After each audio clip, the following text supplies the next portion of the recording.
So today we're going to make a smudge stick, not only with sage, but with different herbs and flowers. So here we have mint. So I'm going to cut some mint. In my vegetable garden, let's see, we have some basil. Okay, basil is very aromatic and smells great. Now let's find some roses. Now we had a really bad thunderstorm last night, so the roses are in very bad condition, but I can pick a few of these pretty fragrant roses. Let's go look and see what else we can use. Here's my wild Russian sage. They call it blue sage, but the flowers not only look blue, but they have a purple hue to it, as you can see here. It grew everywhere. It actually took over my raised bed next to my tomatoes. It grows amongst, there's more tomatoes that just sprouted up from last year's seeds. And so here it is. It's, growing everywhere. And it grows very, very tall. And it grows, by the end of August, it gets even taller than the top of my window. So here we go. Beautiful, beautiful Russian sage, which is taking over this whole area. As you can see, look at that. It just like takes root everywhere and ends up in different spots. Look at that. Just beautiful. We even have it back here. It just grew everywhere. All right, let's get some more flowers too. Looks like a nice rose that I could use. All right, let's go find some more. Roses, definitely, yes, lavender roses. Got a pretty pink rose that I found.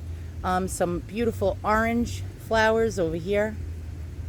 And I'm going to continue to look for pretty flowers. So I got my fresh Russian sage, some upholstery thread, some mint, the purple flowers from the Russian sage, some flowers. So we have orange, lavender, yellow, a little bit of a lavender pink, a hot pink, more orange, and some basil leaves. So now I'm going to actually place them all together and then wrap this twine around all these herbs and flowers, and let's get a really cool aromatic smudging stick, and I'll show you how I'm going to hang it to dry. So I started to intertwine all the different herbs, the mint, the sage, the flowers from the sage, and actually I forgot the basil. We have to throw in a little basil. And what I'm going to do is I'm going to start wrapping it and then adding more flowers and wrapping flowers as I go along. To start out, I tied the upholstery string several times going around the bottom part of the stem. And now I'm going to zigzag and go upwards with my string and place flowers on opposite sides as I go around with the string and zigzag. All right, so here it is. Look how pretty this is. And so I wrap flowers and herbs going all around the stick. As you can see here, look at that. Very, very, very, very mucho bonita. All right, so what we're going to do is we need to have it upside down so it can dry out. And I'm going to show you how to do that.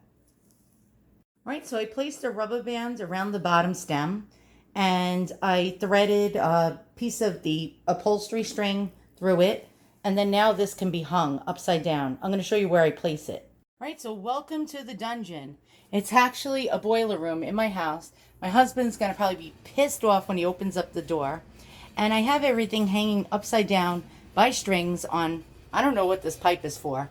I hope I don't damage it with the weight of this. So I have Russian sage leaves over here hanging upside down, drying. This is Russian sage with the purple flowers, as you can see here.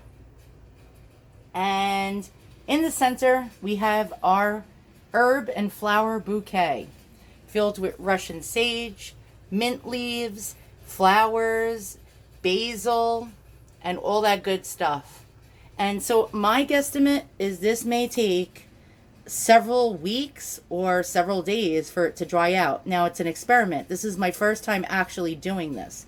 So I don't know how long it's going to take to dry this stuff out.